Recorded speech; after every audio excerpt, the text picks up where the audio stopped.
Okay, great. Okay, I'm going to open our regular city council meeting at this time, calling it to order. A roll call, please. Thank you, Mr. Mayor. Council Agency Authority Member Barrios. Here. Council Agency Authority Member Taylor. Here. Council Agency Authority Member Warren. Here. Mayor Pro Tem Vice Chairman Torres. Here. And Mayor Chairman Schauber. Here. Thank you, sir. Would you all please join us in the pledge? Michelle, you get to lead tonight.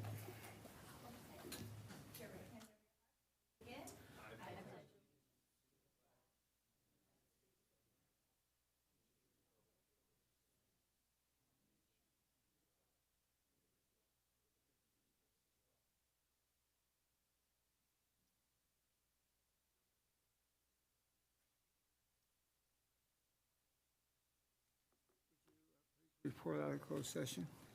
Thank you, Mayor. I have nothing to report. Great. All right, we're on item 8, special presentations. What? Oh, shoot. I left my notes on my desk. Okay.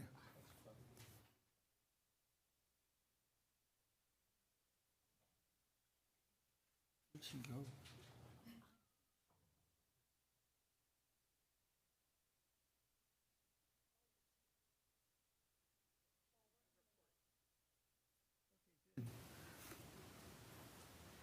Testing annotation, Go ahead testing and jump to annotation. 9. We'll go ahead and do the consent calendar. We have items A, whoa, all the way through G. Is there anything that, any mistakes, or anybody like to pull anything? Go ahead, John. E. Which one? 9E. 9E, okay. And then anything from staff? Do we have anything from the people that wrote in or wrote us letters? Mr. Mayor, we have no written requests, nor has anyone in the member of the audience has spoken to me about pulling any items from the consent great. calendar. All right, I'll move to balance. Second. All in favor? Aye. Anybody opposed? Anybody abstain? Go ahead, John. I need to. Okay, so just for the record, we're going to begin item 9E from the consent calendar, which is the 2024 Housing Element Annual Progress Report. If you do have questions for staff, this is a community development item. So if you wanted to ask the question, we can start, or we're more than welcome to wait for the city manager as well. Oh, For that. Oh, sorry. Yeah, No problem. just give her a minute to get back. Okay. I had correspondence with her by email. okay. We're going into our public hearing, so we should probably wait till Hannah comes back.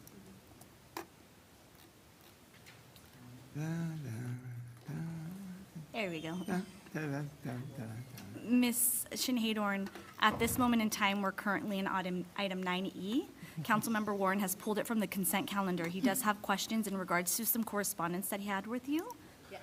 So, Mr. Warren, please. Oh, no, I had a correspondence with the city manager over, looking over the housing element review. And if the city manager would feel free to clarify where I was going with that. Thank you. Good evening, Honorable Mayor and members of the council. Earlier today, as we were reviewing the agenda with Council Member Warren and myself, he brought up to me a discrepancy in Table 2 of Item 9E related to the city's annual progress report. So that table in the packet actually looks at the number of permits issued.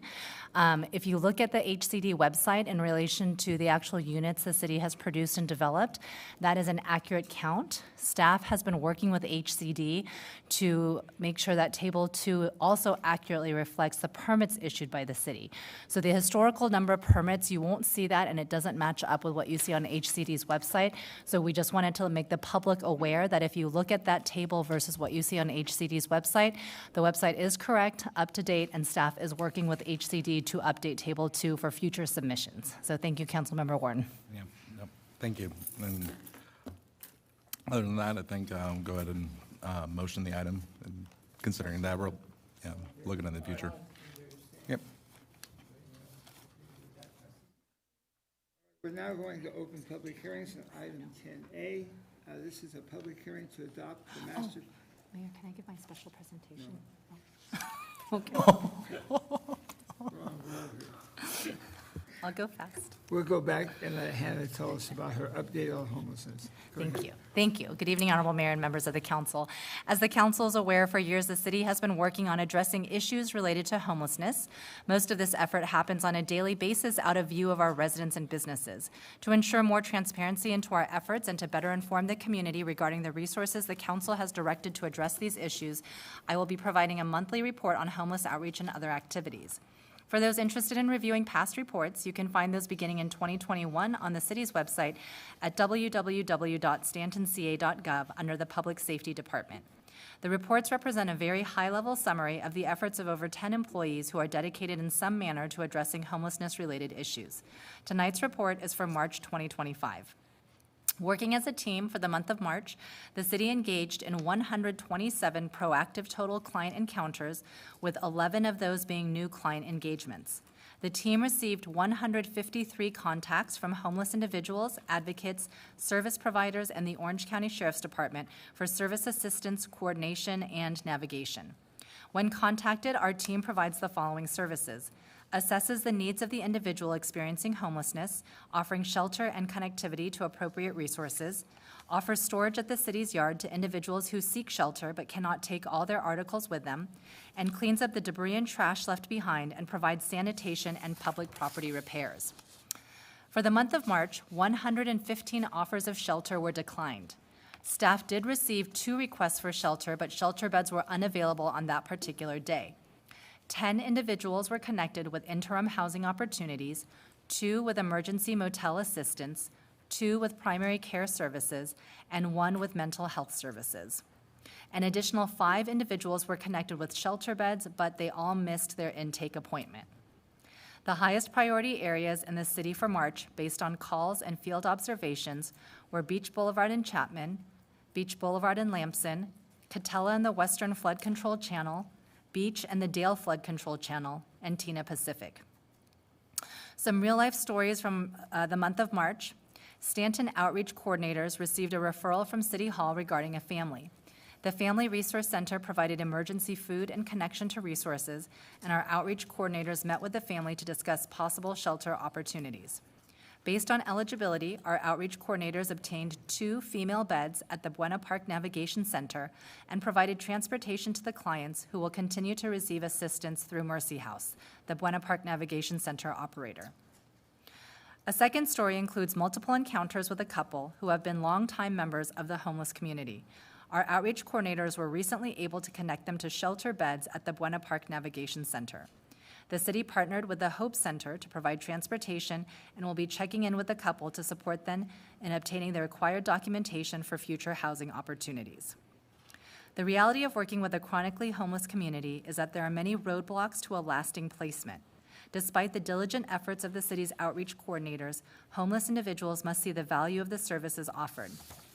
Recently, a shelter bed in the Illumination Foundation Anaheim shelter became available to individuals experiencing homelessness in Stanton. Our outreach team immediately identified viable candidates for this opportunity. A longtime member of the homeless community who has consistently expressed a desire for shelter was selected based on her seeming willingness to participate in a process leading to her exit from the streets. The individual was transported by city staff to the shelter to start the intake process. During the process, the client learned there were certain requirements to accepting a bed at the shelter, including a curfew, sharing of space inside the shelter, and required supportive services programming that they must attend once a week.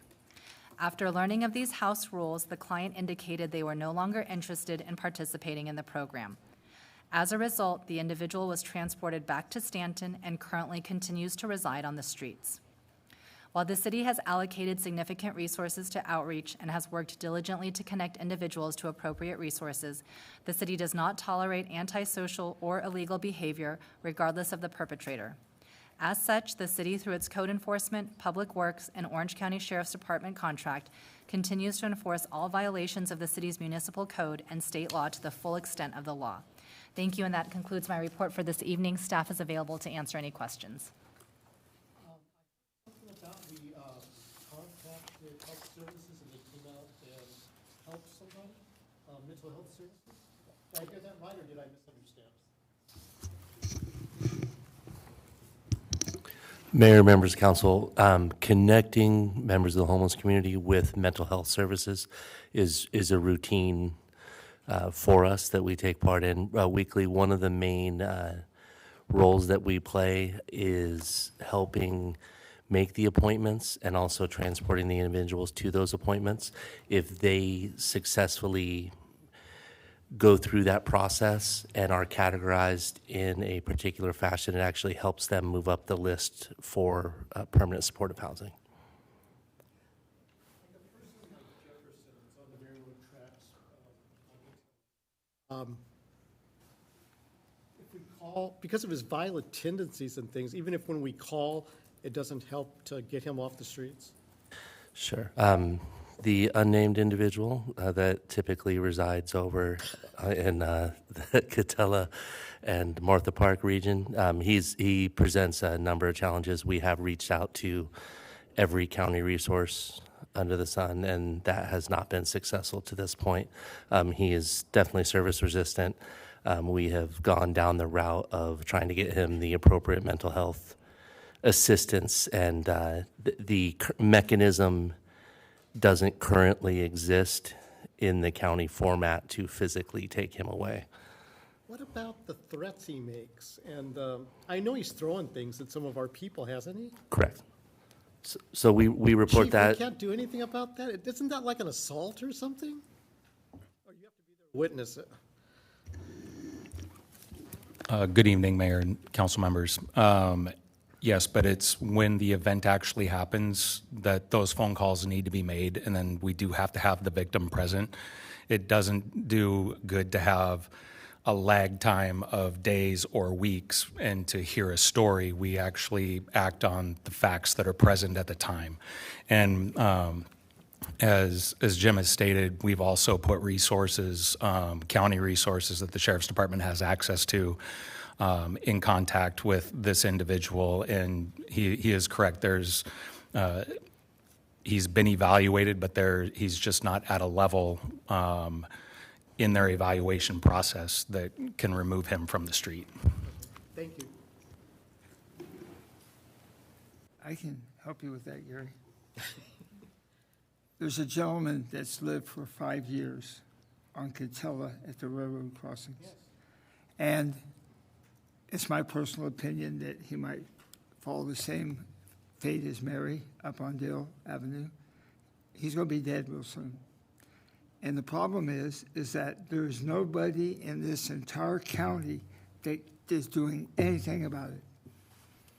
And every time we try to do something, we run into a roadblock. And that is unacceptable. But if that's the way the county wants to treat us, there's absolutely nothing we can do. But this is a foreboding. Just remember, Mark, what I'm saying tonight.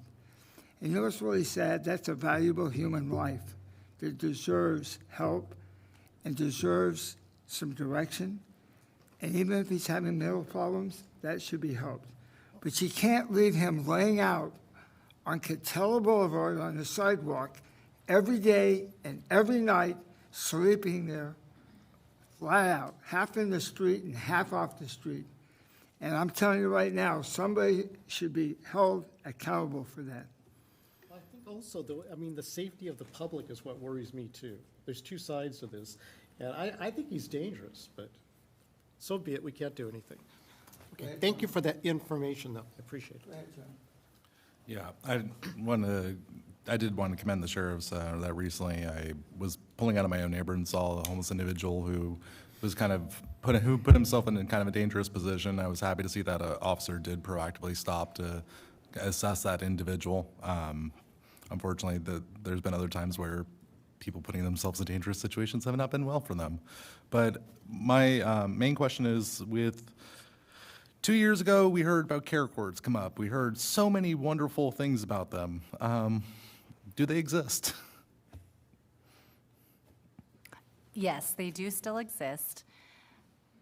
There was an article, I can't remember, I think it might have been in the Orange County Register, that came out recently, and it depends on the metrics you look at to determine how successful they consider themselves to have been. If you recall, when that program was first communicated to the public, it was pitched as this is the answer we've been waiting for to address homelessness, and this is the tool that we've needed from a mental health perspective. But in actual application and in talking to county representatives who are very familiar with the specific details about the program, it's very narrow. There's a very limited number of mental health diagnoses that qualify you to participate in the in the Care Court program. And what they found after this first, I think about a year of operation, is that the majority of people who are being placed into Care Court are not individuals experiencing homelessness. They're individuals who are currently housed with family members who are caring for them and whose family members are stressed and don't have the resources to provide the proper care for these individuals. I believe the only mental health diagnosis that allows you to enter the Care Court system right now is schizophrenia. And so they're finding that by far the majority of individuals entering into Care Court are housed and being reported and referred through their families that are caring for them. So it's not quite the solution that we were thinking would be brought to individuals on our streets. I'll just add, it's horrible to see what's happening out there. I mean, the recent death report that was published by the coroner's office, just really highlights how terrible of a tragedy it can be that we lose so many lives out there. And we're one city in 400 plus cities in the state, and there's got to be some organizational factor that kind of puts things together for these people that isn't trying to be accomplished 400 individual times. So, thank you. What I will say is that when Care Court started to come about, one of the biggest worries was making sure that, people with mental health don't get wrapped up in the Care Court system because it was specifically due for, people experiencing homeless. I would like to say, Chief and Jim, thank you so much. I know it's hard dealing with our unresponsive homeless population. I appreciate, that you guys look into expanding the amount of services offered, so we can finally get some people to accept the services that they so desperately need. So please tell your boys thank you. Any other comments on the homeless report?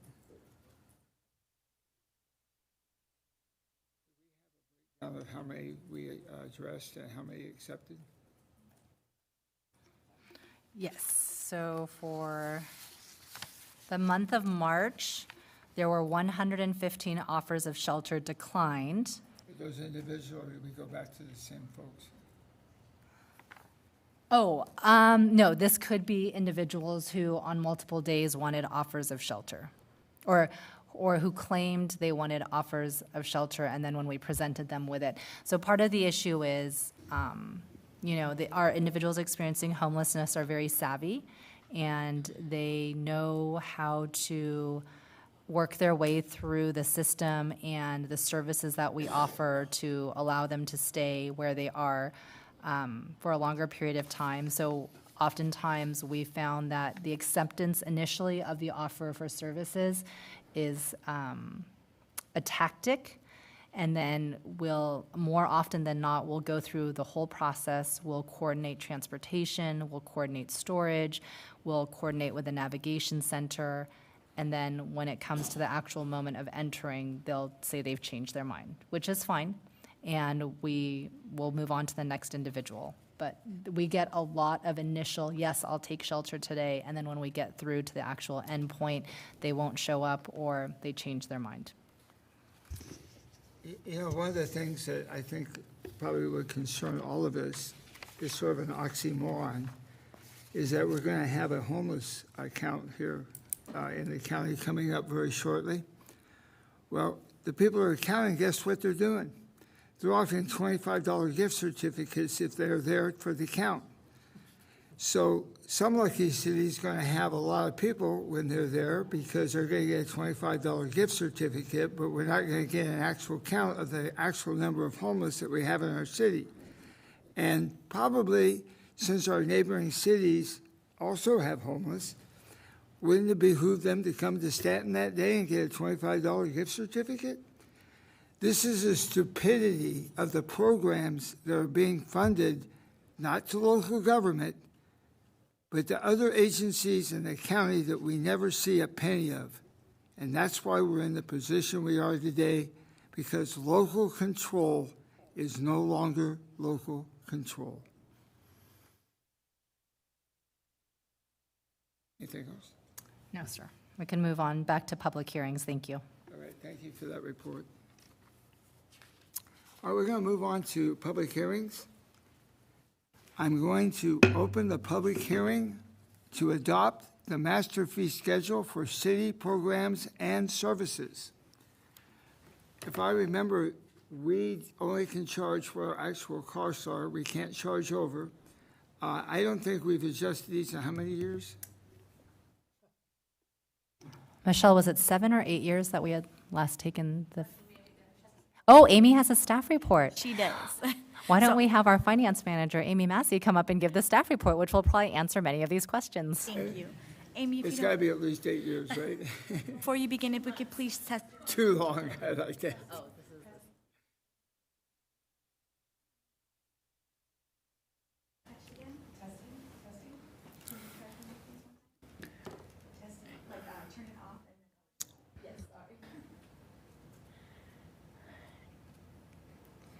Testing? Whoa. Okay, let's try this again. Good evening, Honorable Mayor and members of council. The item before you this evening contains a proposed increase to the city's master fee schedule. In January, staff presented to council a fee study and master fee schedule, which was approved through Resolution 2025-04. The resolution also authorized an adjustment to the master fee schedule every July 1st by the annual year-over-year Consumer Price Index, or CPI. The year-over-year CPI for the indicated region and period was 3.4%. So this evening, what you have before you is just the adjustment for the 3.4%. There are no changes in fees. It's just the increase. And now at this time, we would like to respond to any questions City Council may have and open the public hearing to receive public comment. Questions? Okay, thank you. Thank you. Is there anyone in the public that would like to comment on this item? Ever received any correspondence? Mr. Mayor, we have none. Okay, I'll go ahead and bring it back, close the public hearing. Our recommendation actions are 1, 2, and 3. Is there we've already done 2. Is there a motion? I'll move it. Second. Roll call. Mr. Mayor, we have a motion by Councilmember Taylor, a second by Mayor Pro Tem Torres. I'll now proceed with the roll call vote. Councilmember Warren?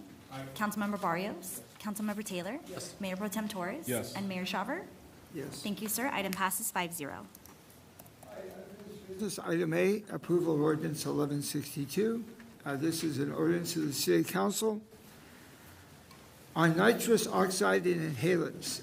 Again, this is Title IX, Public Safety and Morals of the State Municipal Code related to the sale of nitrous oxide within the city. Thank you, Mr. Mayor. Again, we have before you unfinished business item 11A, which is approval of ordinance number 1162, as Mr. Mayor has generously read for me. This ordinance was introduced at the regular City Council meeting of April 8th, 2025. The recommended action this evening is that the City Clerk read the title, but our Mayor has done so for me. Thank you. And the City Council adopt ordinance number 1162. That concludes staff's report. We are available to answer any questions that you may have this evening, sirs. Is there anyone in the audience who would like to address item 11A? Okay, Hearing none, seeing none, sir. thank you. I'll bring it back. Our recommended action is number 2, to adopt the ordinance. Is there a motion? Roll call, please. Thank you, Mr. Mayor. We have a motion by Councilmember Barrios, a second by Councilmember Warren. I will now proceed with the roll call vote. Councilmember Warren? Aye. Councilmember Barrios? Councilmember Taylor? Yes. Mayor Pro Tem Torres? Yes. And Mayor Shaver? Yes. Thank you, sir. Item passes 5-0. All right, we're now on item 11B. This is approval of ordinance 1163. This is an ordinance of the City Council of Stanton that we are going to, related to the service of citations of Chapter 17.04, the Safe and Sane Fireworks, of Title 17, Fire of the Stanton Municipal Code related to social host liability and illegal fireworks. Thank you, Mr. Mayor. That is me once again. Good evening, Mr. Mayor and honorable council members. Before we have you, item 11B, which is approval of ordinance number 1163, which the title in which Mr. Mayor has read for us this evening. This ordinance was introduced at the regular city council meeting of April 8th, 2025. The recommended action this evening is to read the ordinance title, which has been done so, and adopt ordinance number 1163. That concludes staff's report. Available for any questions that you may have this evening, sir. I have a question. Oh, I got you. My concern is if you have a party of 50 to 75 guests in the back and front, and the homeowner's in the back, and there's guests in the front lighting illegal fireworks, they get the ticket in the mail, not even knowing that their guest lit illegal fireworks. How are we going to work with that homeowner? I think probably the solution is what we had discussed over the years. If we ever did have a social host ordinance, this is what they do. Communication is going to either make this effective or not effective. So every homeowner in the areas are going to be notified about the social host ordinance. Also, we're going to put it out through our different media outlets. And then also we're going to let the tenants that are renting, the renter areas of our community, will also be receiving notice of this event. I think that's probably the very best thing we can do. This will, considering the amount of the fines, I think that this will become quite word of mouth very easily. And then my concern, if I was an apartment complex owner and I had 10, 15 complexes, and I had Gary come across the street, light the fireworks, as the owner, I get the ticket, and Gary gets away, who doesn't even live in the complex. You have So to have a manager, not unit, but each, if you're the owner of 6, you'd have to have Right. 6 managers, and they would be responsible. Somebody's got to be responsible for this crap. no, I agree with that. I just worry, we're going to be targeting an owner who doesn't live there over the ones we should be targeting who's the person who's lighting it. But the owner's responsible. Well, I can tell you right now, the owners of those properties aren't going to be paying for those tickets. The tenants who's doing that will be paying for the tickets. So we do have a list of all the multifamily owners on record, and Xenia Bobadilla has been helping me. She's been preparing mailers that we're going to send out to all of those owners on record. It does advise them to notify their tenants of the new social host ordinance and that it will become effective this 4th of July holiday season. But I do agree with you. It will be a little bit difficult because they will be held responsible. That's the whole point of the social host ordinance, that the property owner is responsible regardless of if they live there or even if they were present. So they will have to work with their tenants to educate them and inform them of the ordinance and what the consequences are. There still is an appeal process. So the citation, just like all of our code enforcement citations, there is an appeal process that's listed on the back. As we mentioned earlier as well, if, let's say, an absentee landlord is watching on cameras, security cameras that they have, and they notice, hey, there's illegal fireworks, and I notified my tenants, they can call, and if they call ahead of the citation and we get that message that they're trying to have that addressed, then we won't write the citation for them. So this brings me to the next question, because our local park, they light up. Are we, a city, going to get the bill? So no, unfortunately, it's property owners, so the city will not cite itself, but we will be trying to observe areas that we know are high frequency of use for illegal fireworks based on historical data. After every 4th of July season, our public safety staff goes out and looks for debris, so we have a good idea of where it's happening in our city. So we'll be focused on those properties. We also have a separate informational letter that Xenia is also helping me prepare for all the business owners who have received business licenses through the city. So we're also letting them know that on their commercial properties, any illegal fireworks that are set off, they'll be responsible for, in addition to the potential business license revocation if they're caught storing or selling illegal fireworks. A couple years ago, I had similar concerns, not the same, but similar concerns. And can you just please explain the process of how we would ticket the people who would be in violations? So just, I could get a, better understanding. So this is a new process. So historically, the way that an individual would be cited for using illegal fireworks was they actually had to be observed and basically caught in the act, which is, as you can imagine, a very hard thing to, in a city such as ours, it's a very hard thing to be running around and trying to catch somebody in the act. And when we tried patrols, they would see the individuals coming, they can hide it, you know, throw it in the bush, throw it in the garage, and then as soon as that patrol passes, bring it back out. So many cities throughout the state of California were challenged by this issue. And so there's actually a template for a social host ordinance that many cities have turned to help address the issues. So, of course, community complaints come in regarding public safety, fire hazards, injury, noise complaints, quality of life issues.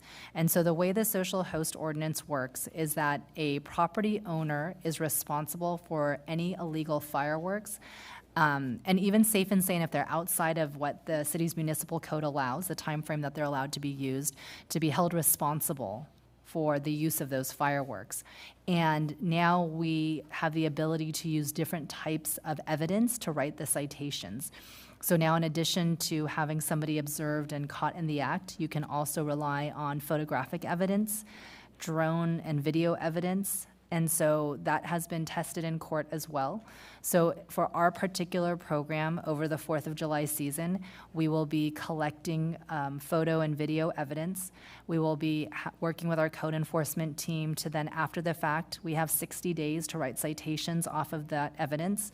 They'll be going through and reviewing photos and videos, issuing the citations, and then the individual receiving that will have an opportunity to appeal. Obviously, our goal in writing citations is to make sure we're as accurate as possible.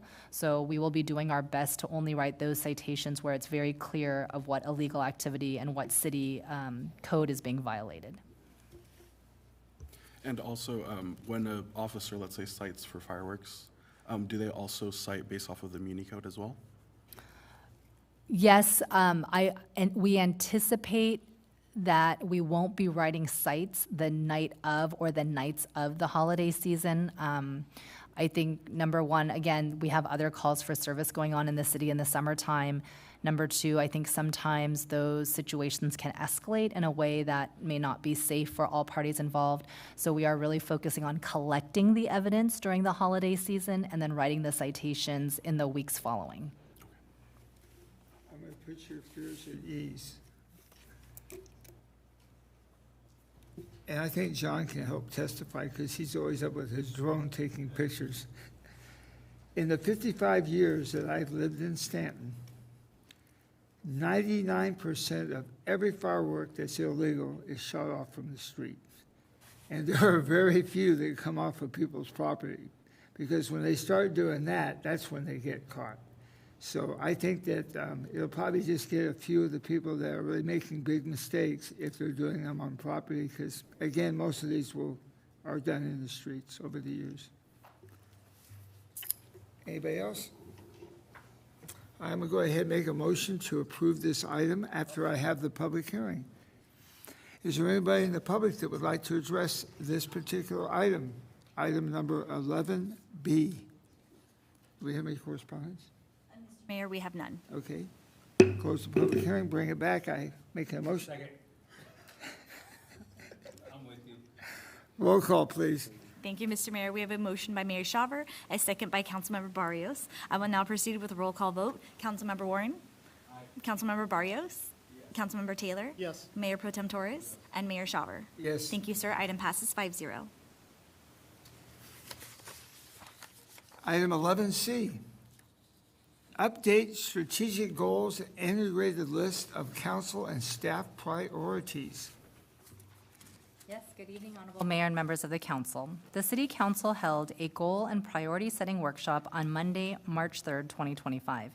The workshop provided an opportunity for council members to work together to review elements of effective governance, discuss and establish priorities for the coming year, and strengthen teamwork. Tonight's report contains a summary of the workshop's results and presents the council with 5 updated strategic goals to affirm, as well as an integrated list of council and staff priorities to review. The primary purpose of the workshop was to review the city's existing strategic goals and redefine or affirm those goals for the city's future.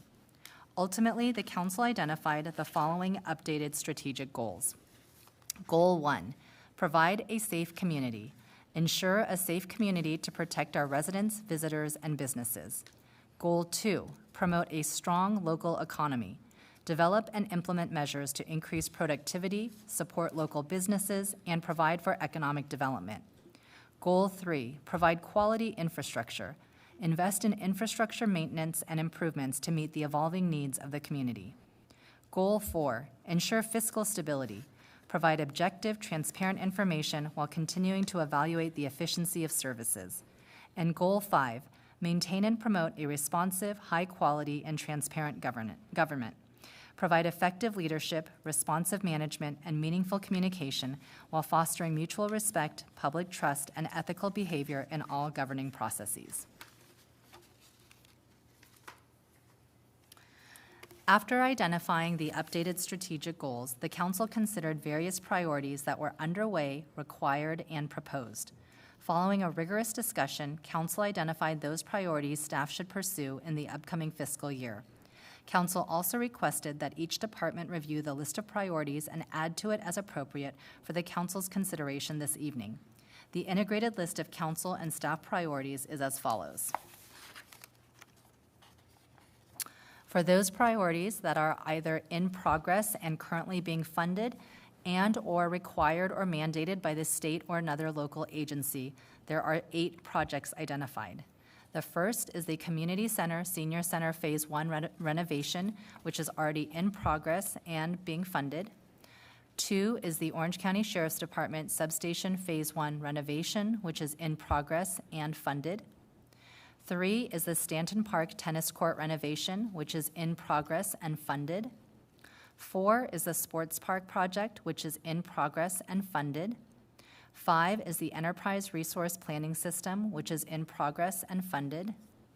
6 is the Land Management System, which is the permitting system, which is mandated by the state. 7 is the Senior Mobility Program, which is part of the OCTA contract, which is in progress and funded. And last is the Stanton Family Resource Center operations, which is part of the County FACT grant, and that's in progress and funded. I have 3 slides in total that go over the priorities. If you would like me to take any questions per slide, or would you like me to go through all 3 slides first? Go through all 3 slides, please.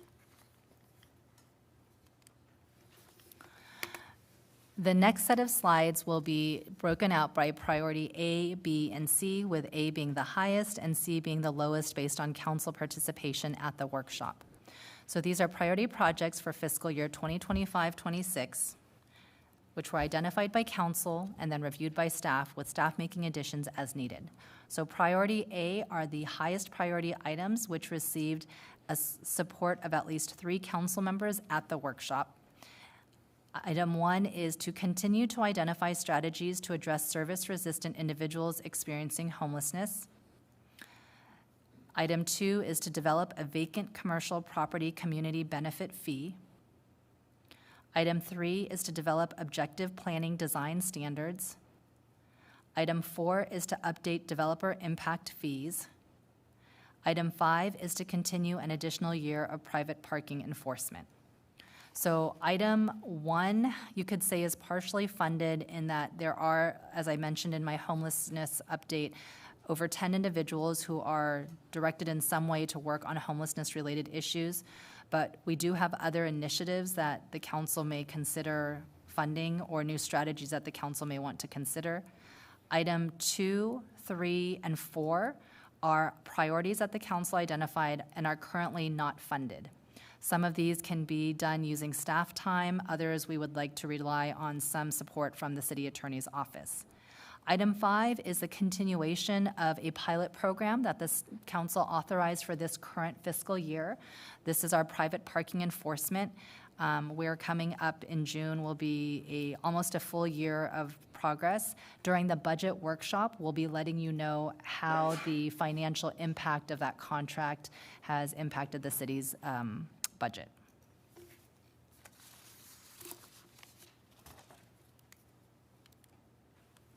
Priority B projects include 1, updating the general plan, 2, commissioning a hotel feasibility study, and 3, developing a business connect or business alliance program with the North Orange County Chamber of Commerce.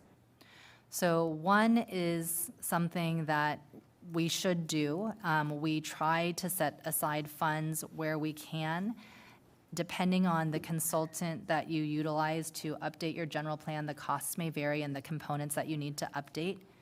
2, the hotel feasibility study. This is the concept of you have to make investments to make money. So our community development staff has long been very interested, and I believe the council as well, in bringing a hotel to the city.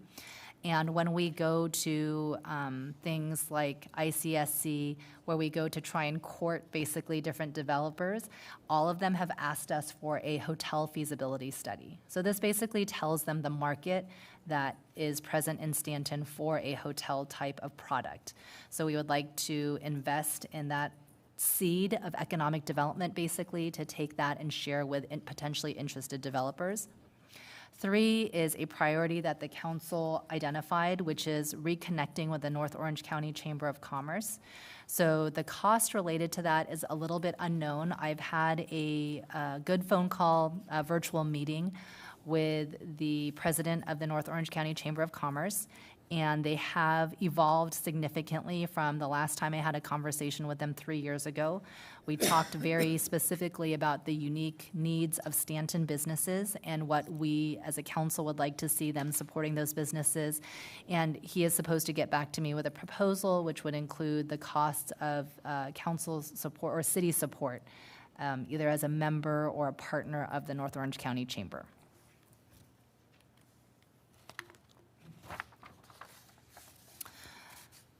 The final grouping of priority C projects, these are still important, but just in terms of having to prioritize based on staff availability and resources. Item 1 is advancing the Stanton Park refresh project. Item 2 is advancing the Harry Dotson Park renovation project. Item 3 is developing a tree master plan.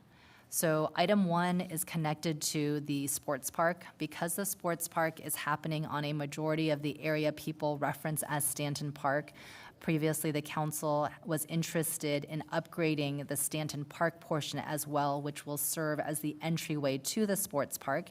I will say we are running into some significant logistical difficulties with Southern California Edison, since that is on their easement. So based on some of those conversations that our Director of Public Works has been having, we're thinking that may not be feasible on the same timeline as a sports park. Certainly something we will continue to pursue, but may not happen to the extent that we were hoping for. Item 2, the Harry Dotson Park renovation project. Again, it's a fabulous park that has had a lot of use, and it's starting to show its age, along with many of the other parks, and so we want to upgrade that. That one has a little bit unique difficulty because there is a splash pad, so some of the chemicals that we use to keep the water clean and safe, when they get onto the playground structure, they make it age a little bit faster than traditional playground surfaces and structures. Item 3 is developing a tree master plan. Again, something that's very important in terms of having a strategy as we continue to ensure that we have some urban forest areas in our city. You'll notice all 3 of these projects are actually part of our Parks Master Plan that the Community Services Commission adopted in 2023. So if I could just do one more slide before we talk about these priorities. This was a slide that our consultant put together, and just as a reminder to the council and staff, right now we have, if you combine all of the in-progress and priority projects that I've just highlighted, that is equivalent to 19 projects. And if you look at this pie chart of how your staff members' time is allocated, the bulk of that time is going to day-to-day delivery of municipal services. That's our regular workload to keep everything going as is. Then we've got 5%, 5%, 5% for unforeseen challenges, new initiatives, and strategic improvements and training. So we'll be generous, and we'll add those together and say there's 15% capacity for these 19 projects. And so just to keep that in mind, and in addition to that, I do have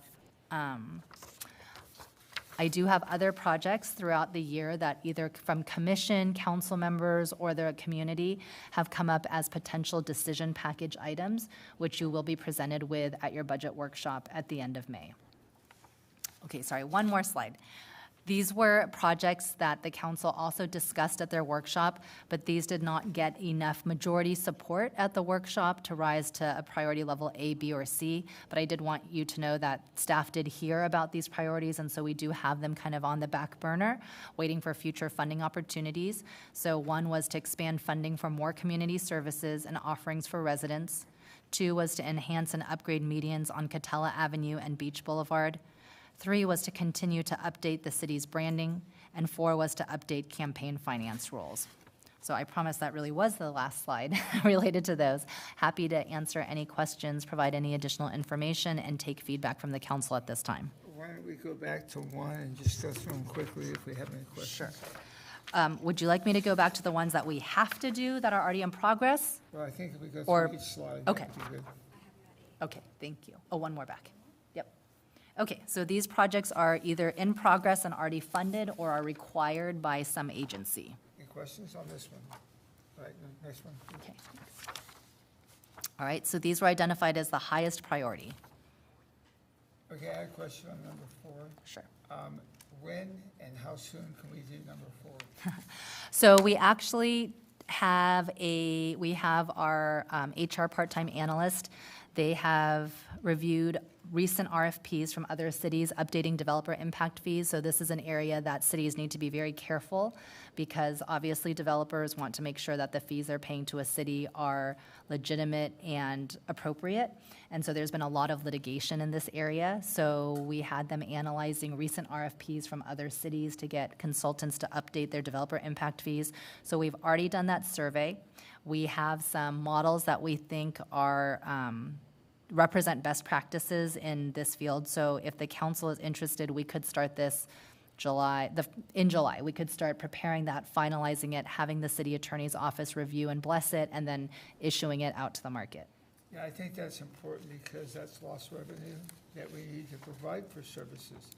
And so we're got a little bit behind on that, so it'd be important that we get caught up as soon as we can. So number 2 came about as the council was discussing what you see driving around certain portions of the city, including Beach.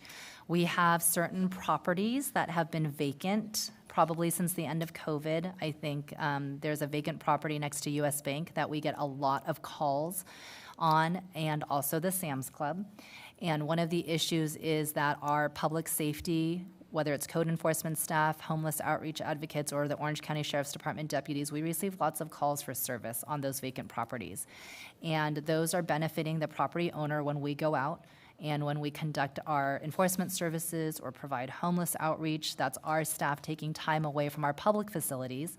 And so the council discussed developing a vacant commercial property community benefit fee, which in spirit is something that many cities have, to not only encourage the property owners of those vacant parcels to allow development to occur, but if not, to have them shoulder the burden of the public safety services that we're allocating to their private property.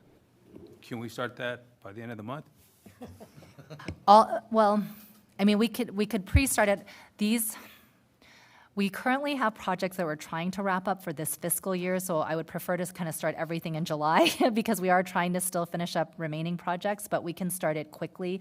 I think staff also support the urgency of this. We would work very closely with the city attorney's office and ask them to do the heavy lifting on this particular item. And that's a really good point because before we made some conversions to our hotels, we were paying almost $900,000 in public safety. We recouped a mere fraction of that with TOT. So you can imagine all the freebies that these folks have been getting on properties that shouldn't even be in the condition that they're in, creating a public safety, creating a public nuisance, and it's not costing them a penny for us to have to do the enforcement.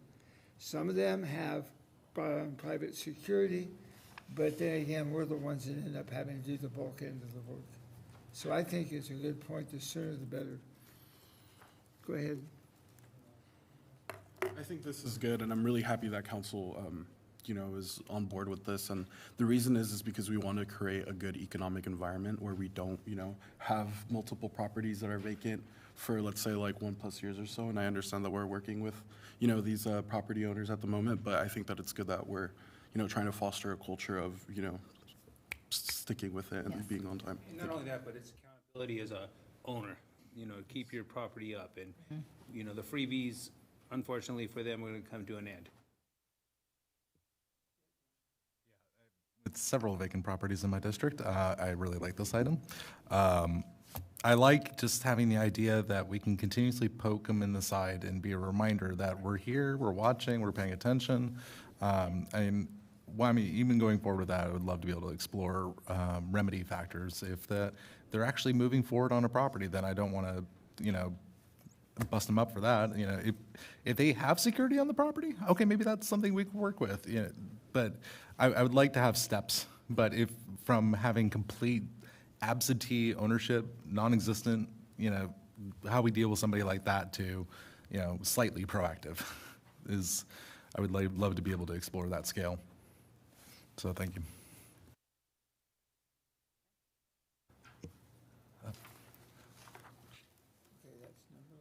Okay, priority B, so here are the 3 items listed under priority B. Happy to answer any questions.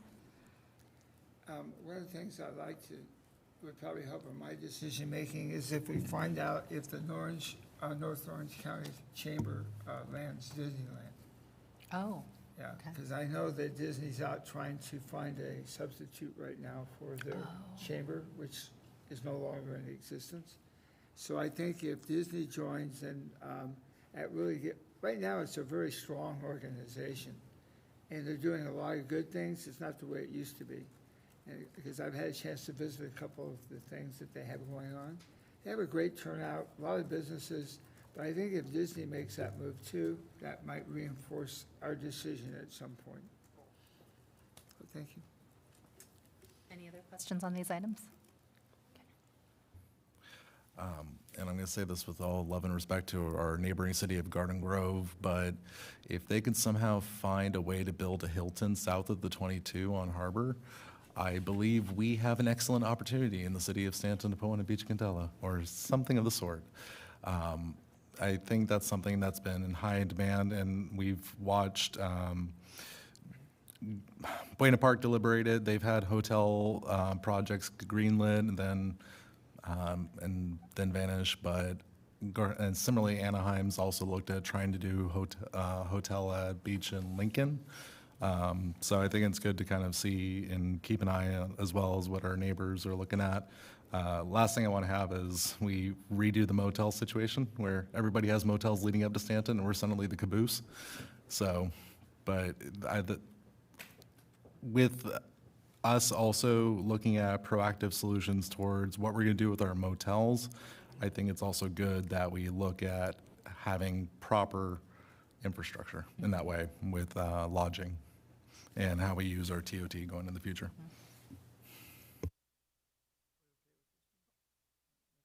Okay, priority item C, there's 3.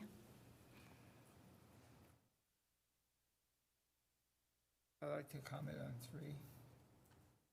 Caesar, if you read over our agreement that we have with our tree person, I think that particular item was part of something that they are required to do, or at least assist us in doing. Yes, so we'll be coming back with an amendment to include that as part of their scope for Great Scott. Okay, good. Perfect. So they're going to be doing They're supposed to be doing it Yeah, that's part of complimentary. Yeah, that's why we hired them. Okay. Anything Next. else? No? Go Okay. ahead. The ones that were discussed at the workshop, but they either got one or, remember when you had to do the priority voting, so they either only got 1 vote or no votes, but they were discussed, and so staff has notated these as important for future consideration. Happy to answer any questions on these items. if we're thinking about bringing Disney, then campaign finance rules would be really good. Take whatever you want. No money's no object. I would like to maybe, I think it's important that we take a look at two things that we have, that we, well, our parks improved and our medians improved. So I would like to maybe have all of you, if you get a chance, if you know some business owners or somebody in the city, let's talk about adopting a park, you know, not the whole park, but something in the park, or adopting a certain, you know, where their business is, maybe the median right out in front of their business. That way we can get matching funding from them to help us to clean up the city. Because nothing looks worse than driving down the middle of the town and the medians don't look very good.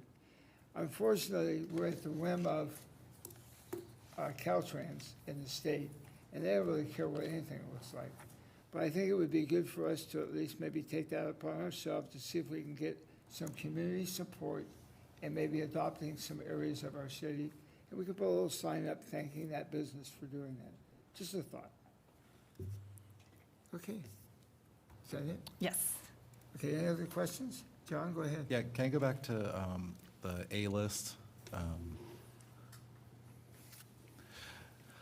Let me double check this. With number 5, I remember when we first were looking at that, the contract agreement was something like 85% cost recovery for private parking.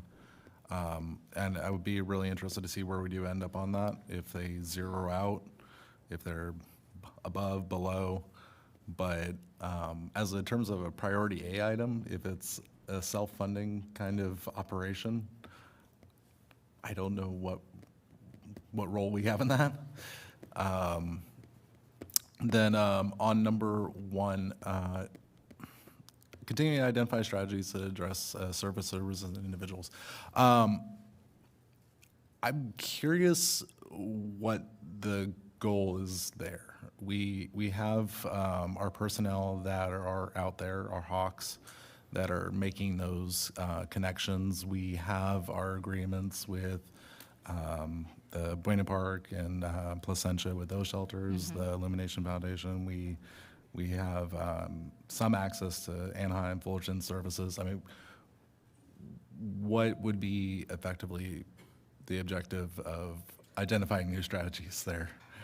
I think the council and the community are demanding staff constantly assess the environment and the landscape and look for anything creative and unique and innovative that other cities are doing. And I think sometimes a lot of the strategies we take on may not be directly related to some of the challenges, but are indirectly related to quality of life on behalf of the residents and businesses.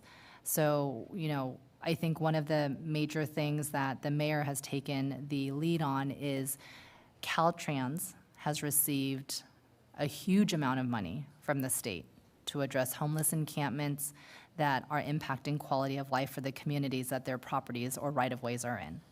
And obviously, we have a lot of those impacts with Beach Boulevard, and even though the area under the 22 is not in our city, it's adjacent to our city, close enough that when they cleared that out, we received many of those individuals. So now that area looks clean, but a lot of those individuals have relocated. So one of the things the mayor is championing is working with Caltrans to help them understand, and I know Councilmember Barrios also talked to Caltrans representatives, and Councilmember Warren was there as well, but working with Caltrans to help them understand the impacts that the issues that are being experienced on their properties are having on the communities where those properties reside. So I think that's a unique strategy that we haven't really tapped into before, which is really diving deep into what kind of partnerships can we forge, because I think one of the themes that the city council has tried to share with the residents, which I understand is very frustrating to hear, but it's true, is that a city at its heart is intended to deliver core municipal services.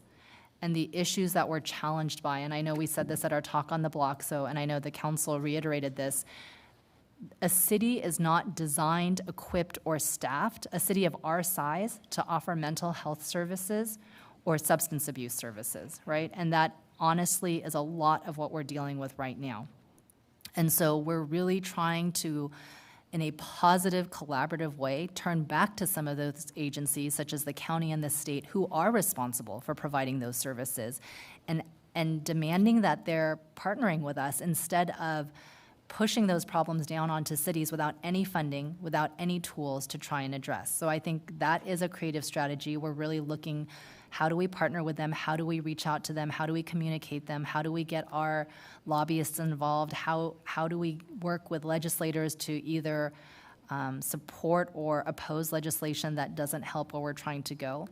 I think in terms of other strategies that staff, we're always looking at what other cities do. And if somebody has a great plan, for example, the Hope Center and the navigation centers are actively looking at how are the tiny homes projects working. And they're looking at specifically San Diego County because they seem to have the best luck with them compared to other counties. So again, we're supportive of that. If we see that tiny homes are working as intended and there's an opportunity for the city to help fund a regional effort where that would provide immediate shelter and housing to individuals, because we understand that a congregate setting sometimes isn't appealing to everybody, right? So I think all those types of things, big and little, staff are constantly assessing. And I think this just reiterated for me when the council discussed this item at the workshop, that this is the number one priority right now for residents, for businesses, for the council, is how do we help individuals experiencing homelessness, and how do we reduce the quality of life impacts when those individuals are engaging in illegal or antisocial behavior. How much have we spent to date on that problem over the last 7 years, 10 years? Oh, goodness. Give me a I mean, ballpark. if you include the Project Home Keys, which were dedicated to providing permanent everything. supportive housing, I mean, you're well over 10, 12, $15 million. $15 million. It stands for $15 million on trying to solve that, and yet we didn't get one penny from the state of California's billions or any help from Sacramento. Pretty amazing. So where's our tax money coming? Yeah, I'll just add, with homelessness, it's a complex issue. I mean, it's like peeling back layers of an onion. And with the city, we only could do so much at the surface level. I mean, there's agencies that are out there and responsible for dealing with those deeper issues under the surface. And, you know, often you have individuals out there with compounding issues. And if you're addressing one but not the other, you're not working towards getting them off the streets. But, I mean, again, going back to, as the city manager had stated, the county runs the healthcare agency. We are an island within that county, and for many years with the Orange County, or the lawsuit that impacted all cities in Orange County, that, along with Boise, had deferred responsibilities to jurisdictions, which are cities, which was putting all those multiple levels and layers of responsibilities on cities rather than on the healthcare agency. And so, I mean, as a city, I want to see what we can do to kind of push back and return this service level to the healthcare agency. That's not us. So thank you. That's why I think it was important that we had a chance to go to that convention to talk about that with Caltrans district rep. I mean, there is a lot of money coming down, but if you look at the majority of the concerns we have, they're on Beach Boulevard and the peripheral streets. If you were to take Beach Boulevard out of our city and the neighboring streets, we wouldn't even be sitting here talking about most of this stuff right now. You know, prostitutions aren't going to go down a main street on the other end of town or go down this way or that way. They're going to be right out there where they can be seen, right? Of course, now that they can legally do that, that makes it even more difficult for us. And then as far as homeless, again, it's a thoroughfare up and back. So, yeah, we have some challenges. I am going to be meeting with the mayor of Garden Grove and the mayor of Westminster, and we're going to try to form a unified front to see if we can't work together. I think that will work. Conversations going with Lanzell from Caltrans? So pretty quickly after the council members met with Caltrans, our director of public works received an email, and we We've compiled a list, and we've asked for what we want and would like to see and would like to partner with Caltrans on. So we're waiting for a response. I think it might involve a little more interaction from the electeds than normally we would use on some issues like this, because I think Caltrans is not necessarily used to addressing issues like this, right? Just like we have a core requirement to provide certain services. Their core service is not addressing homeless encampments, right? So they may not view some of our requests as, oh, well, this is outside the engineering scope of what Caltrans does.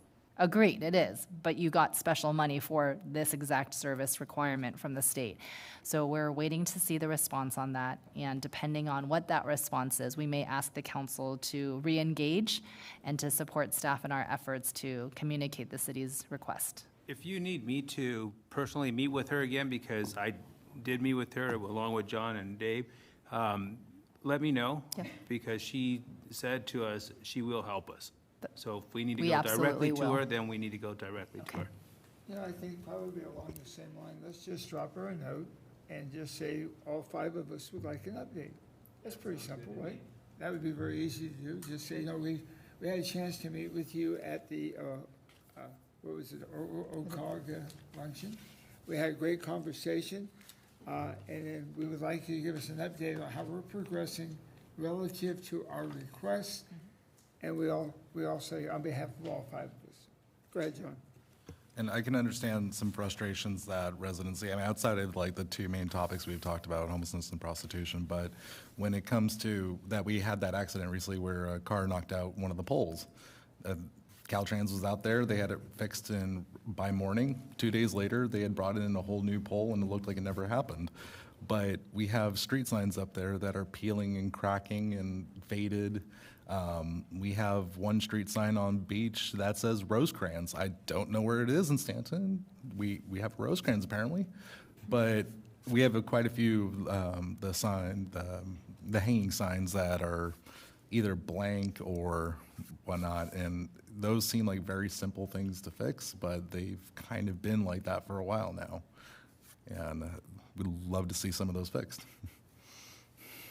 You mean it says no U-turn and the U's upside down, right? No. Okay. Where are we right now? So we're looking tonight for council to affirm the 5 updated strategic goals. And then also, if you approve of the priority list of projects, directing staff, Michelle and myself, to utilize that integrated list to finalize the fiscal year 25-26 operating budget as it will be presented to you at the budget workshop. Okay, roll call.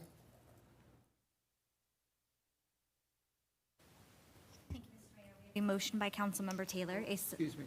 Is there anyone in the audience who would like to make a comment on item 11C? Okay, go ahead. Sorry. Thank you, Mr. Mayor. We have a motion by Councilmember Taylor, a second by Councilmember Barrios. I will now proceed with roll call vote. Councilmember Warren? Councilmember Barrios? Yes. Councilmember Taylor? Yes. Mayor Pro Tem Torres? Yes. And Mayor Schauffer? Yes. Thank you, sir. Item passes 5-0. Okay, at this time, we'll have oral communication from the public on items that are not on the agenda. Is there anyone wishing to speak on an item not on the agenda? Or if you would like to speak, you can speak now at this time. Okay, I'll go ahead and, are we receiving correspondence? Communications, sir? No, we have none. Okay, thank you. I'll go ahead and close the public hearing. Written communications, we have none. Mayor, chairman, council, agency initiated business. Announcements.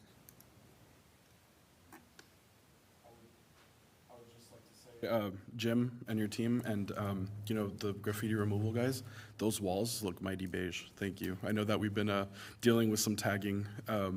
And there was one pretty bad tag over the weekend, and 3 hours later, it was gone. So thank you.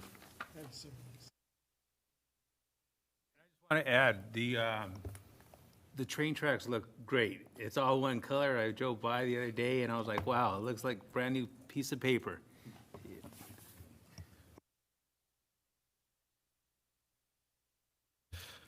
want to mention that me, the mayor, and Councilmember Taylor, we all attended the Medal of Valor luncheon with the Sheriff's Department, and just wanted to give congratulations to Alonzo and Manrique deputies with City Stand for their medals of courage that they received. Thank you. Bunny rabbits.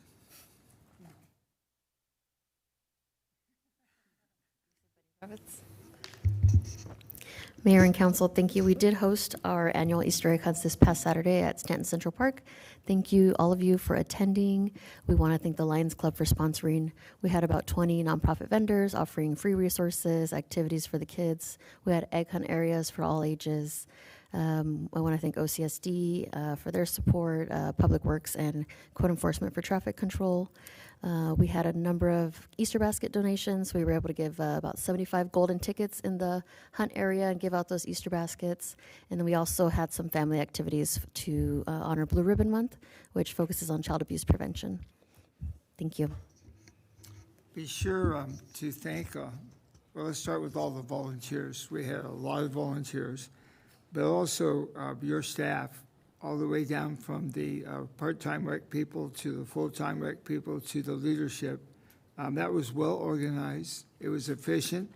It was done flawlessly. I saw absolutely no hiccups the whole day, and they all did a great job. So please sure you let them know that. I think all the council members that were there can testify to that point. And thank the Easter Bunny for us. She was really good.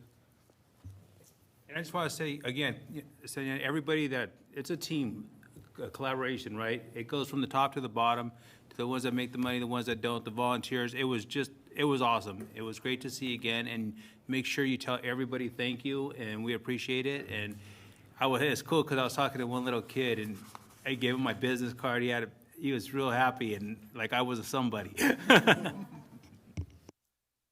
You want to hear the sad news?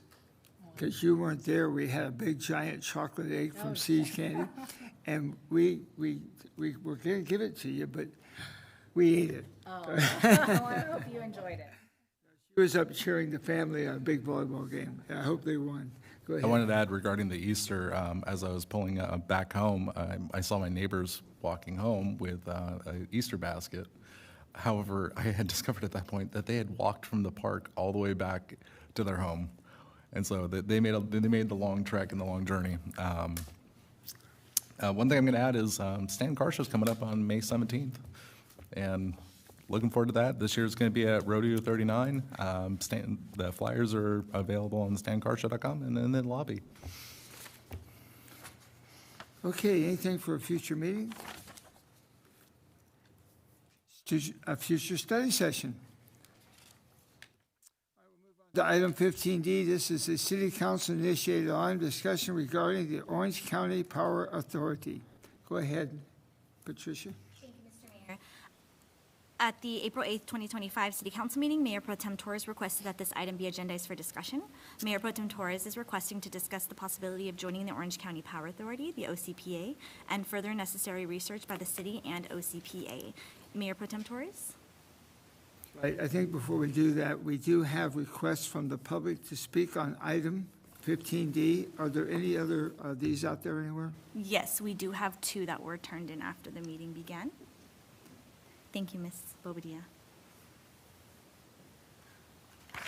And then for the record, Mr. Mayor, I'd just like to report that we did receive a total of 19 public comments with 17 in favor and 2 in opposition. That is before you on the dais, as well as emailed to you, and there's a binder up front for a copy for members of the public who wish to review those as well. Okay, these are not in any particular order. I just shuffled them, so we'll get started here. We're going to start. Our first speaker tonight will be R-A-O-U-G-H, Raul? Okay, that's it. Oh, right.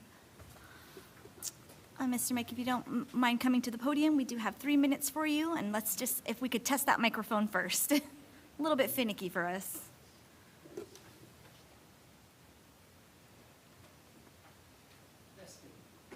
And if you, If you can please turn it, just touch the green button on the bottom for me.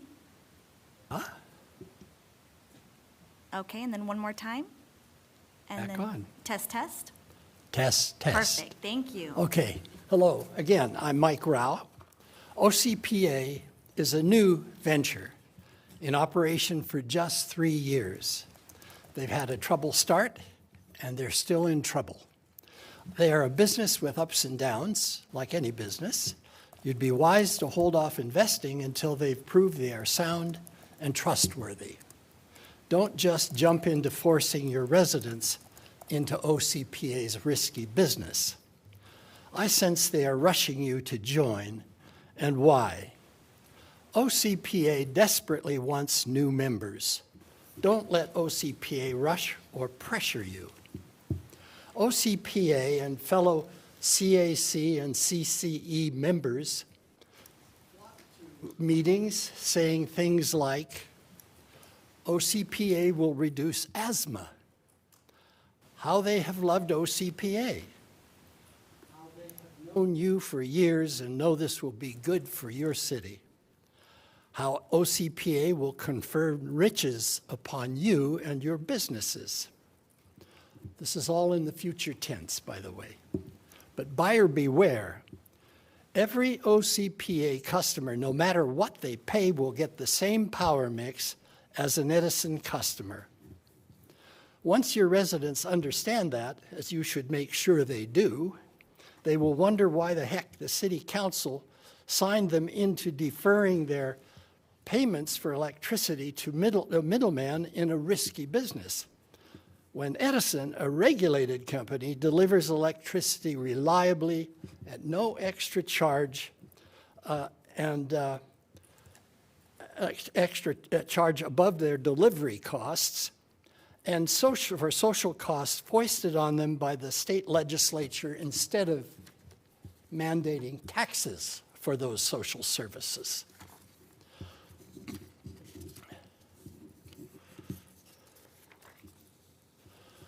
When OCPA goes to other cities, they usually schedule a town hall. Fountain Valley had a sham town hall.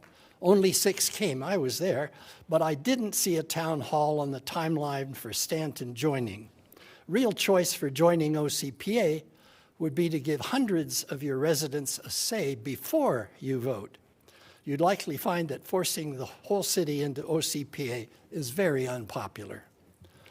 OCPA won't even verify that the power they purchase is cleaner than Edison's. They say this information is confidential, and OCPA greenwashes with millions of dollars of renewable energy credits, not buying real energy, but rather a very cheap substitute. I don't recall Mr. Mosca talking about or showing a slide that shows how average bills might change for residents. The savings for basic choice is their so-called basic choice, based on data OCPA has shown elsewhere, only $1 to $2 per month lower than SCE, Edison. The more expensive plans are about 4 months higher or 7 months higher than Edison. OCPA is not regulated, and they can increase or reduce their rates at any time without warning as they will. Look into them as a joint power association. Look that up. That's a layer of government on top of your government that entails all of the OCPA members, and they will have a controlling say over some things that will be important to you. There are many reasons not to join OCPA. Avoid it. At least do the due diligence. Thank you very much.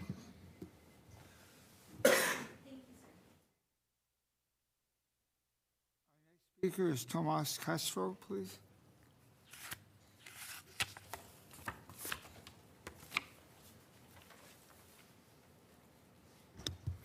Good evening, Mr. Mayor and council members. Happy Earth Day. On this day dedicated to sustainability and climate action, you have the chance to make significant progress for our local environment by directing city staff to begin the process of joining the OC Power Authority. Through OCPA, Stanton can receive more renewable energy than is currently being provided under SoCal Edison. Joining the agency also means that the city can fund programs that would otherwise go to SCE shareholders. These can include rebates for rooftop solar panels and incentives for electric appliance installation. And by moving forward with CCE, Stanton can punch above its weight in its commitment to local climate progress. But the most important benefits would go towards Stanton's working families. Joining at the basic tier would save residents 3% monthly on their bills. This is a common benefit with CCE programs. 12 out of the 13 CCEs in SoCal have lower rates than their comparable investor-owned utility. This is in direct contrast to Edison, which has raised rates 42% since 2010 and plans to increase them another 32% by 2030. Residents also benefit from local control, with the council member representing them on the board of directors rather than Wall Street executives. So for our planet and our people, please direct staff to draft an ordinance to join OCPA. Thank you.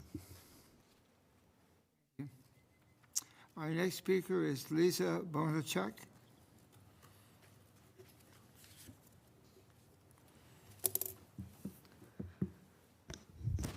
Good evening, Council. My name is Lisa Bondarchuk. I'm a resident of Irvine, and I also study sustainable urban planning in Cal Poly Pomona. First things first, thank you, Mayor Pro Tem Torres, for appointing this item. It's great to have this item, especially on Earth Day, to encourage the City of Stanton to join OCPA. Although I don't live here, I do have some friends that do live in Stanton that would enjoy having renewable and clean energy, and I'm speaking for them as they're not here. And additionally, as a resident of Irvine, I know that OCPA is great for my city and it benefits it, myself and my family. I know there's concerns about cost, but the facts are clear. OCPA can provide Stanton residents with energy that are cheaper than 3% than SE rates at basic level. The rates will continue to decrease over the time. This is a real opportunity to lower bills, especially at a time when energy costs have risen significantly.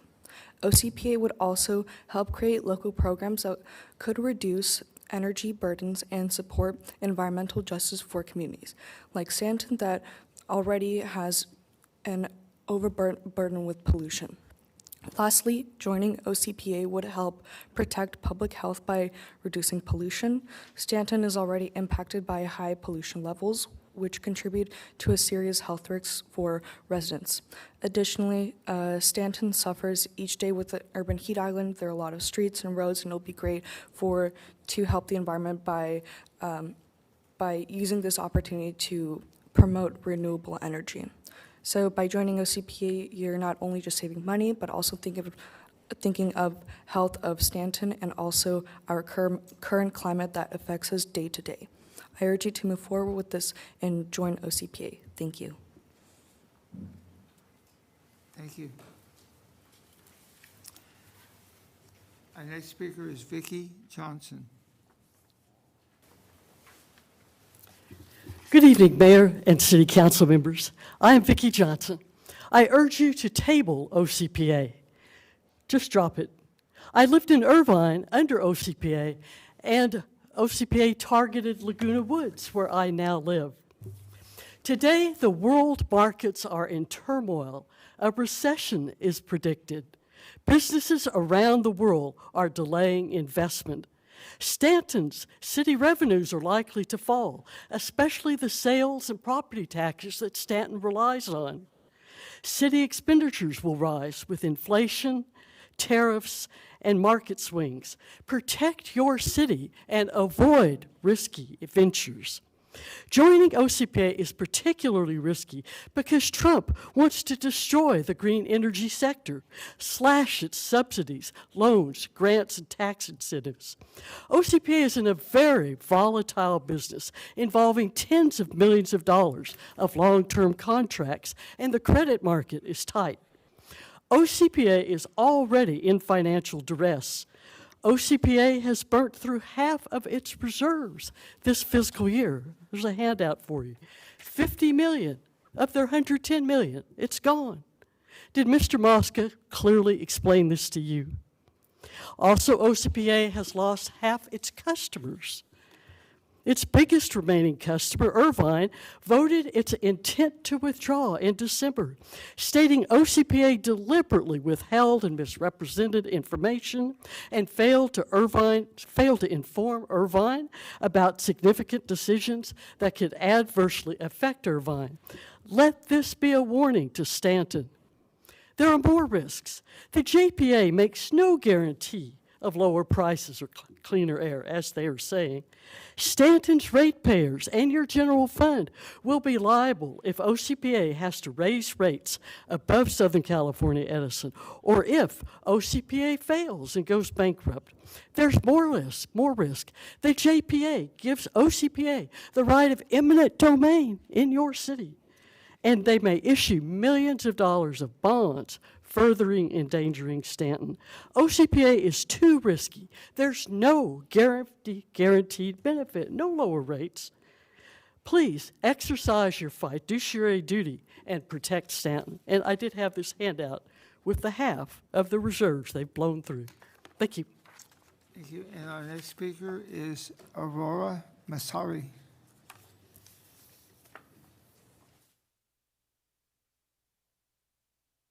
Good evening. Oh, can you hear me? Oh, thank you. Good evening, Mr. Mayor and Council. This is my first public comment, so I'm very excited.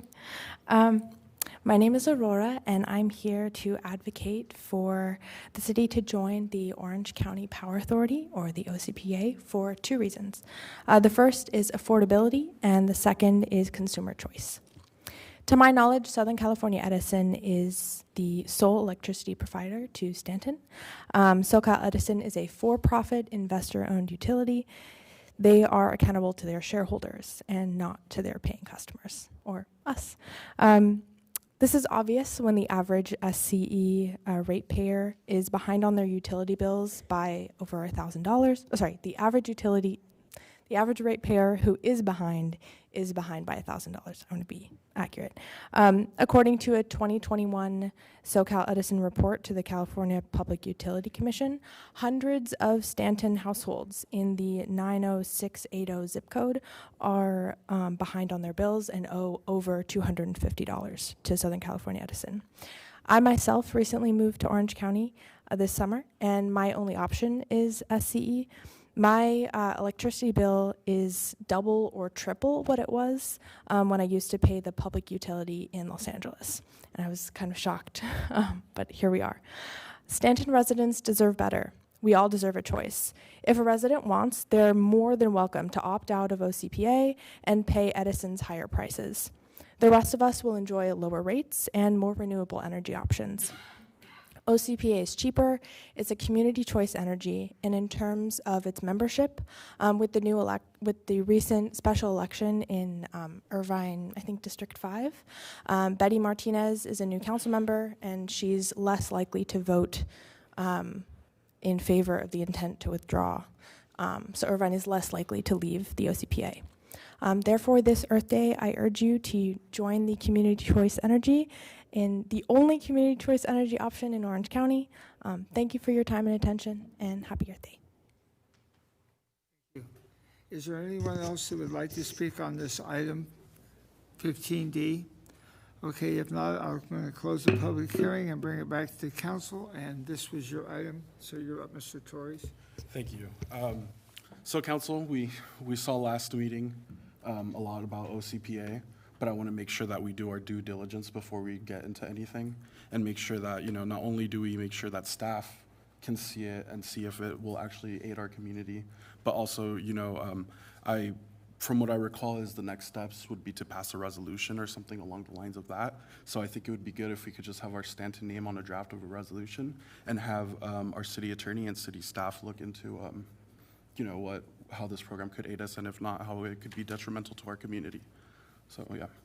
One thing I would like to see is compare and contrast someone's bill with Edison and then after OCPH, so we can see real numbers, because we can see everybody talk positive or negative, but I like to see real numbers with a couple of people's accounts. And we need a unbiased opinion, so city staff should look at this. I don't think we need to do a resolution or anything. I think that in order to start a step next, let's say if we decide to move forward with it, then we would have to have a resolution. If we move forward with that. After but the analysis, After we yeah. find out whether we want to move forward or not. So what are we feeling, just the analysis at the Yeah, moment? I just want the analysis to begin with. How are you feeling, Dave? I was just going to add, I sat out in the audience there when this was brought up the first time around, and I was very excited about OCPA at that time. And in the time between that meeting and subsequent meetings, a lot of negative news came out about it during that period. And I'm very well aware that at this point now that there's been a lot of reorganization that's happened with OCPA. I mean, when the first iteration of OCPA, I mean, I was right out there with, I don't want to be near this thing. It seems very dangerous and scary. But to that extent, where it is now is much more like a newer organization, and I do think it's worthwhile that we do our due diligence and study the issue and take a look at it. It doesn't mean we're signing the contract, but it gives us an opportunity to be able to look at those critiques and be able to assess from there. And one of the things I think we need to know is if it doesn't work, for example, hypothetically, if it was approved and it didn't work for our community, to be able to opt out with no fees. Because I don't feel if we opt into something, we should have a fee to opt out. And that's another concern that I have. I'm looking at this from a different perspective, so I'll share it with you, gentlemen. First of all, engaging our city attorney and our city staff in doing research is going to be very costly. And right now, I feel that we have other budgetary items that are much more important. At this particular time, there's only 4 cities out of 32. Fountain Valley, who's just starting, so we don't know what's going on there. Fullerton, Buena Park, and then we have the big question mark, Irvine. I've had an opportunity to discuss some of this with the leadership of some of the cities that are involved, both the pros and the cons, and also to some of the cities that at one time were looking into it and not looking into it. I think it's also important that there's so many variables that really take a lot of time and a lot of study, such as identification. In other words, if something was to go wrong, who's going to take care of the problem? Is it going to be Edison, or is it going to be Orange County Power Authority? What is the identification?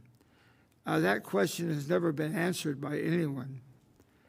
I think it's also important to know that as we go through this process of pending possible lawsuits, it's one of the things that we don't want to get involved with because we don't have any insurance other than whatever utility we has. We don't have insurance to take care of other people's business.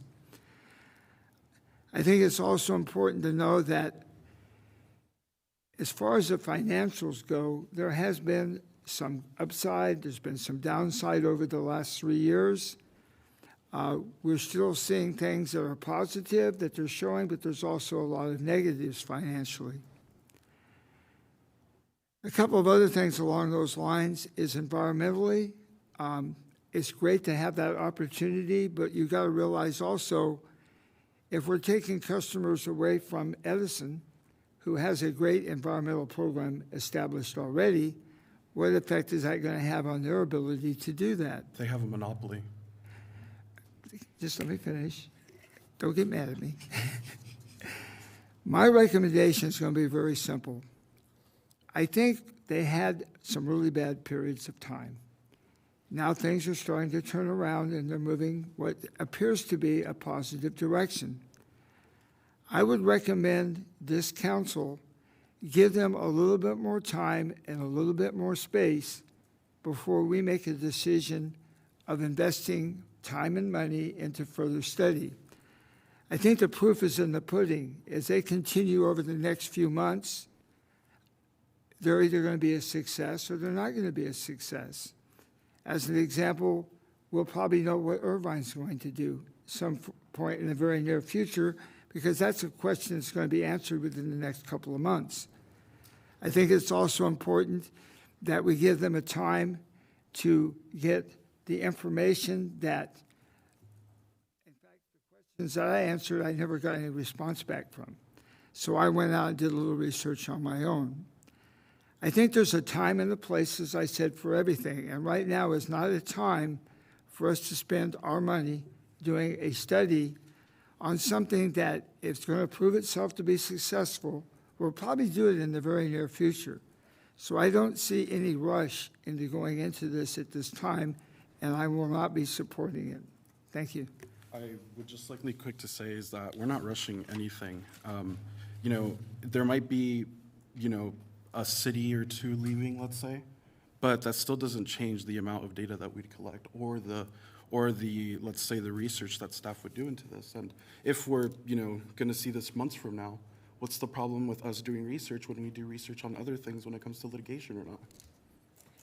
No, I understand your point, Donald. I'm just telling you that right now, I've studied this a long time because I was very interested way back when we started this. And then there were some shortfalls and pratfalls. I don't think they've overcome all those pratfalls at this point. And so, to me, I think that we need to have time for them to continue on. I'll give you an example. In 2 months, if Irvine drops out, that leaves a city that hasn't even really got started yet, Fountain Valley. So there's only 2 cities left. That's Buena Park and Fullerton. There's got to be some method to the madness of why I know an addition of 28 cities, you know, have shown no interest in this at all. I've heard some of the reasons, but there's pros and cons to everything. But I always kind of think that time heals all, and it gives us a chance for us to really sit down and find out what's going to happen. Us spending an exorbitant amount of money because we know what attorneys cost, we know what staff time costs, at this particular point is too premature. Also, we have some other things that we just discussed tonight financially, such as development fees, such as different types of programs that we want to have our staff look into. I think that money can be used for that type of activity that are more assured and that we can actually put our fingers on to help our community immediately. My last comment is, I think that if everybody in this city got into this program, I think it would be very difficult for us to opt out. And that is because of the diversity of our city and the fact that I don't think that it's applicable. Thank you. And I would say, I would like to see what Irvine does first, and also Fountain Valley, because I do know a couple people that live in Fountain Valley, and I would like to see if it's benefiting them instead. And again, when you talk about money spent on staff time, attorney fees, do we really want to spend that money now with other projects, other things that we could be using that for? Okay. Well, I'm going to tell you just up front, I'm not saying totally no. I just think that just give us a little time in the future. I think the Irvine decision is going to weigh very heavily on their organization because we're talking a few $1 million at that point. It's just something that I think I would like to consider. Yes, go ahead, Gary. Hannah, how much are we talking about? Do we really need the city attorney involved in just looking into this? Yes. Okay. I'm pretty good at research, and I have other staff members I can rely on, but I do have some legal questions that I would want to look into on behalf of the council to be able to bring you that information. Any ballpark figure we can throw around? I think it's one of those things that as we dig in, I mean, it may be a very clear path to like, hey, here's staff's analysis, but it also could be more convoluted as we dig in and understand, you know, why did Huntington Beach leave? What are the issues in Irvine right now? I know Fountain Valley's actual implementation I don't think is happening until 2026. So if you are wanting to wait to see what that looks like, that's the time frame for that. So I would like to involve the city attorney if and when the council decides we should research. I'm not against that, but it just, any guess on time frame to get just a quick once over and see if everything is kosher, so to speak? I personally would not want to do a quick once-over of something like this. I think the questions I asked at the last meeting that the council allowed me the time to do really reflect on the opt-out and really understanding what that looks like. They provided an example of Huntington Beach, but I think time and different factors would have a very different outcome depending on how a city, when a city, what a city looked like when they were leaving. And I did say earlier today as well, we're trying to wrap up a lot of major projects in this fiscal year. So to me, this counts as a new priority for the next fiscal year. So I wouldn't even commit to starting until the new fiscal year. And then again, you saw you just assigned us 19 new projects for the next fiscal year. So this would be number 20. So, and I say that a little facetiously, but genuinely, you know, I have limited staff. We all wear multiple hats. We all have very full plates. So you would have to dictate to me, where does this rise on the list of priorities? What am I either letting it cut in front of, or is it sitting on the back burner until we have time? Okay. Mr. Mayor, I agree with you. Let's put it off for a while. I want to see what Irvine's going to do. I agree on that. Okay, yeah, so I would just like to say that on this council, there's a lot of confusion, whether as to, you know, what are the benefits, what are the downsides, and when I asked for this study, something that would help us understand what are the downsides, it feels like it's just being rejected. So how can we make a conclusion and be, hey, this is an actually good, educated decision we come to, if we can't even do the data to even see if we're right or not? Because everybody here is saying, oh, I don't know if it's a good idea, but do you have that data? Yeah, and answering that question is very simple. I fully support what you're asking for. I would just like to do a little bit further down the line. And I'm not saying that that's not important, because it is important. I think it's important to all of us. But I think there's, like I said, it's an old quote, time and place for everything. I think a little bit further down the line, it would be appropriate for us to bring this back. You can do that, and we can revisit it and then make the decision based on whether we want to proceed forward on more input that we can gather ourselves. So can we take a vote to revisit this in a few months? I think there's a time and a place, like, I think we're all aware of it. I think that's a very appropriate motion. Right. So what's the timeline for when we see if Irvine is going to stay or not? I think that's up to Irvine. We don't know when they're bringing it up for a item? Okay, that's They've fine. already voted, but I guess they haven't completely decided yet. I think that our staff has a pretty good sounding board, because they hang around with all the city managers in the county. I think if we just let Hannah, you know, when there's a feel for it out there and they think it's an appropriate time, I think I would prefer to have her bring back some information when she thought it would be something we might want to reconsider. That would be a simpler thing than doing a total study, because I know that she has looked at some of it, but I think the fact is that our staff meeting with the other city managers, I kind of picking their brains, I think they talk about a lot of stuff there. That it would be for her appropriate to come back and say, hey, maybe this might be a good time to do it. But right now, I think it's a little bit off in the future. So can we do a June date where we have Hannah bring back something? Hannah, what do you think about my recommendation?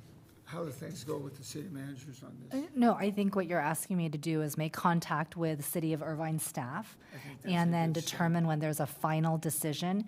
And I can notify the council that a final decision has made. I still wouldn't want to invest staff time or resources until the council as a whole, but I'm happy to notify you, and then I can include any reports, staff reports, or any other documentation that comes out of the City of Irvine when they make that final decision. And then I'm happy to replace it on the agenda after I send out that email to the council, so you have time to look at that, and then we can rediscuss.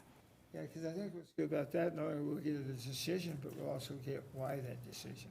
And that will give us a pro or give us a con, and that would be a great time to do it. So let's go ahead with her timetable. I think if you want to make that motion. Yeah, sure. I support that. I make a motion. Reason why they want to get out of it when they started it. Yeah, we'll definitely have to see. So I make a motion to have Hannah send us information regarding the final decision of Irvine, and then also place this back on the agenda subsequently after. I'll second that.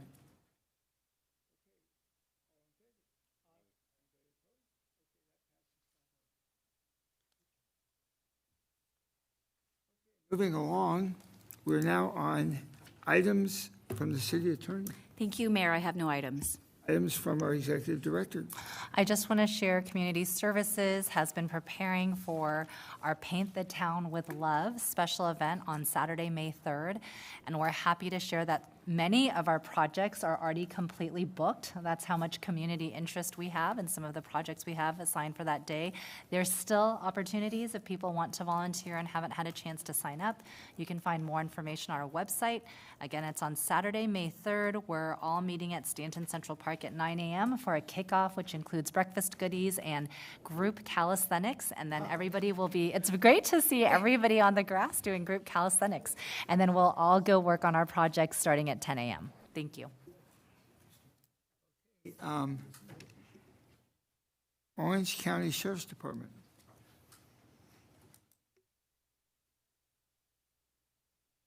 There we go. Good evening again, Mr. Mayor and City Council.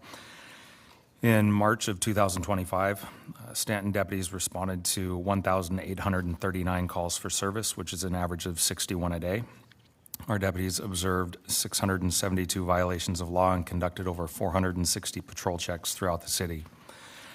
Our deputies made 90 arrests, which include 32 felony bookings, 39 misdemeanor bookings, 19 warrant bookings, and 5 DUIs. Our Stanton Motor deputy issued 60 traffic citations.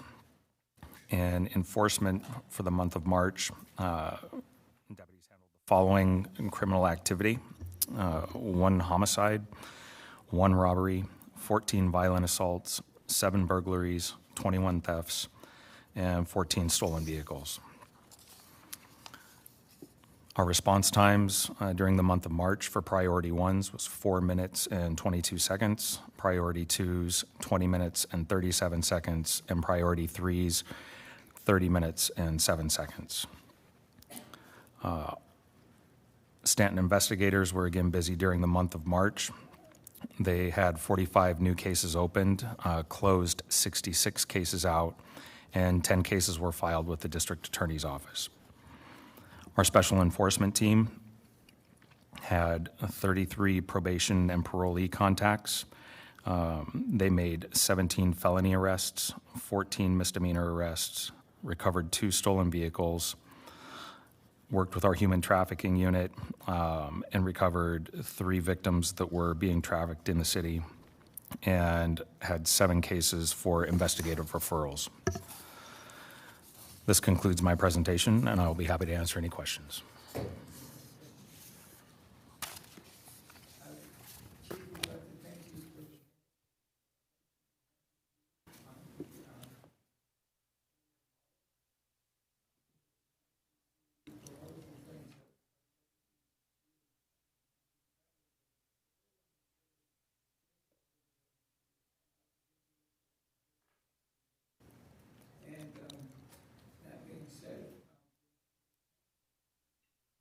Thank you, Mr. Mayor.